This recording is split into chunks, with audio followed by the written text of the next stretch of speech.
Hello and welcome to part 3 of our 4-part open lecture series on local scale environmental impacts. Today we'll be talking about the impacts of your basic shopping bag. As many of you know, plastic bags are considered a bad thing. They're given a negative connotation.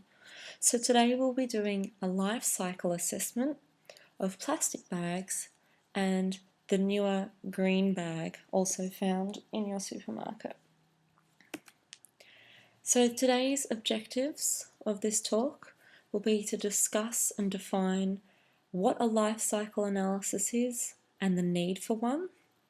We'll determine the energy use of pre-consumer and post-consumer of both the plastic and the green shopping bag.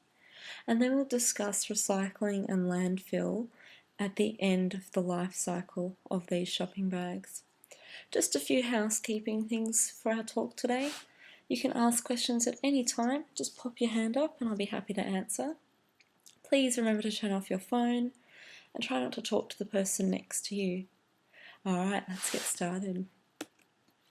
So a life cycle assessment is an analytical tool for understanding the environmental impacts of a product from its raw materials to its final disposal.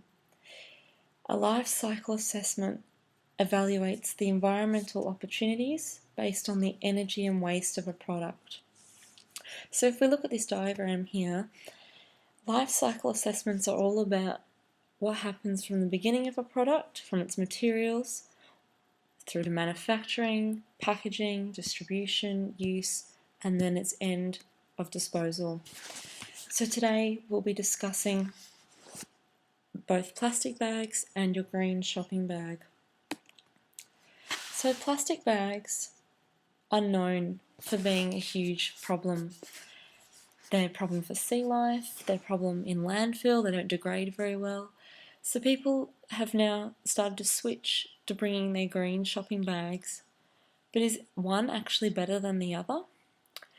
So in this diagram, it shows what plastic bags are made from. They're made from a polymer. It's a really lightweight material. The lighter the material, the less energy demanding. So it is a plastic. It has to go through a number of processes including cracking and polymerization. It has to use a lot of materials to make it into a bag. But in the end, it is a really light, flexible material. A green bag, on the other hand, is much heavier. It's a dense material. It still uses a polymer, but it uses a different type of polymer. It's got polypropylene in it, which is derived from oil, so oil refining. Now, green bags initially pre-consumer use. We've got this material.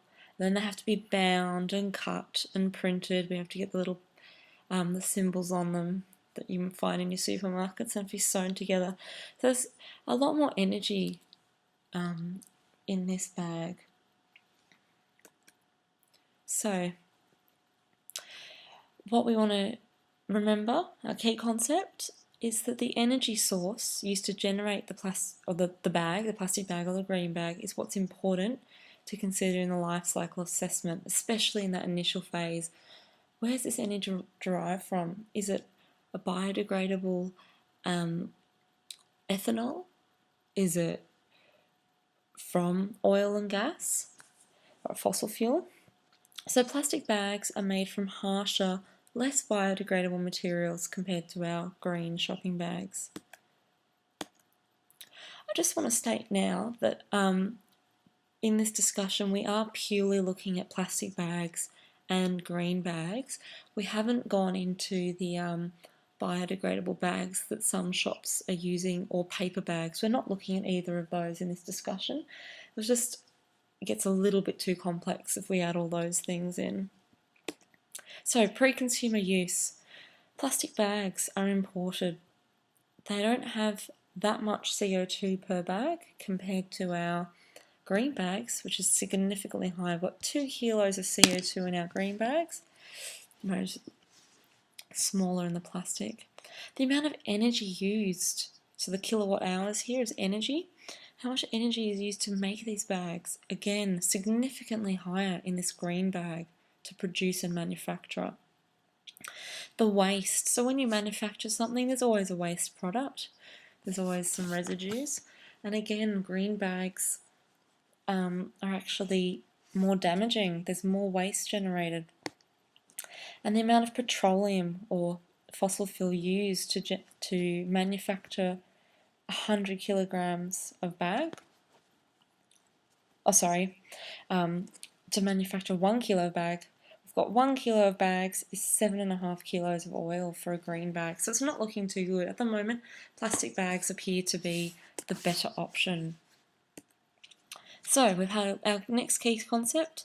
Green bags are highly energy demanding and CO2 intensive or carbon dioxide intensive in this pre-consumer manufacturing stage.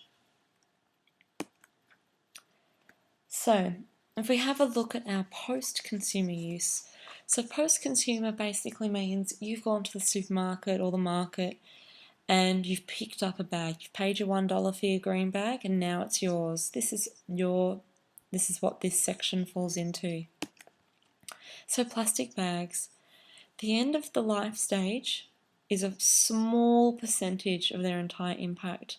So that's saying that the plastic bag doesn't weigh evenly in its pre-consumer use and its post-consumer use. Now plastic bags, again, the main issue is after you finish with them in the supermarket, they've ripped, they've got holes in them. What do? They go in the bin. 98% end up in landfill. That's a very high percentage, and this is just for Australia. I've got other statistics from other countries, which are a bit less. Australia's pretty bad. 98% end up in landfill. I also want to point out here, we're assuming that plastic bags are single use. So you haven't gone to the shop, got a plastic bag and then used it as your bin liner or used it to hold your soccer boots in for 4 months.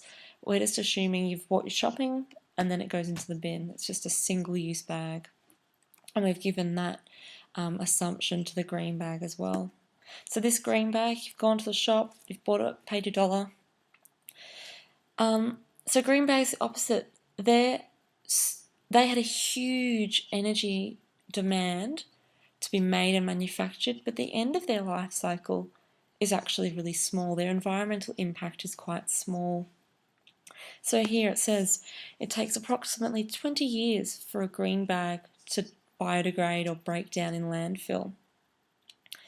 But it can be recycled. So 90% of the polymer in these polypropylene green bags is recovered and reused. So you know how green bags feel a little bit plasticky? That stuff can be recycled, which is really good. So although green bags do take about 20 years to decompose in landfill, that's recycling, whereas those plastic bags can take hundreds of years to decompose. So I guess if one of them had to end up in landfill, you'd kind of want your green bag too. So key concept here after our post-consumer use, single-use plastic bags contribute to large amounts of CO2 emissions in the post-consumer use stage. So plastic bags were good to make, really bad at the end, whereas green bags had the opposite effect. Now up to recycling. So we've got these two plastic bags, we still don't really know which one is better. So plastic bags can be reused. There's a big incentive from governments to reuse them and make them into furniture. I know schools that have chairs that have been made out of plastic bags, or even park benches in local councils that have been made out of this plastic. It's a really good initiative. Rather than putting it into landfill, they're collecting them and recycling them. And those recycling centres are really easy. They're at your supermarket. They've got big recycling bins for these plastic bags so they can reuse them and reduce their environmental impact.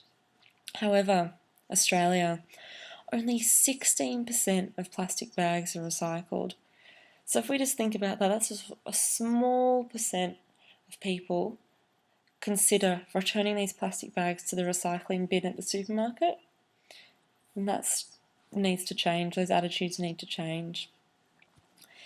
So reusing of bags substantially improves their environmental performance. So of course, if you don't just single use this plastic bag, but you use it for multiple things, then obviously there's more benefits, and then there's less impact on the environment. There's less CO2 emissions because you haven't bought 6 plastic bags for your 6 tasks. You're just using that one, you're reusing it. Now, if we look, recycling. I just wanted to mention, so obviously we've talked about before, plastic bags can be shredded and used into new bags. Now, if we recycle those green bags, so the polypropylene, PP bag, there's a huge reduction in CO2. So when it says here 5% increase equals a 20% reduction, so that's saying if you reuse your green bag just a couple of times, like another 5, 10, 20 times, you've reduced the carbon emissions from its end of life cycle by 20%. That's really huge. So those green bags, don't just throw them out, don't make them single use.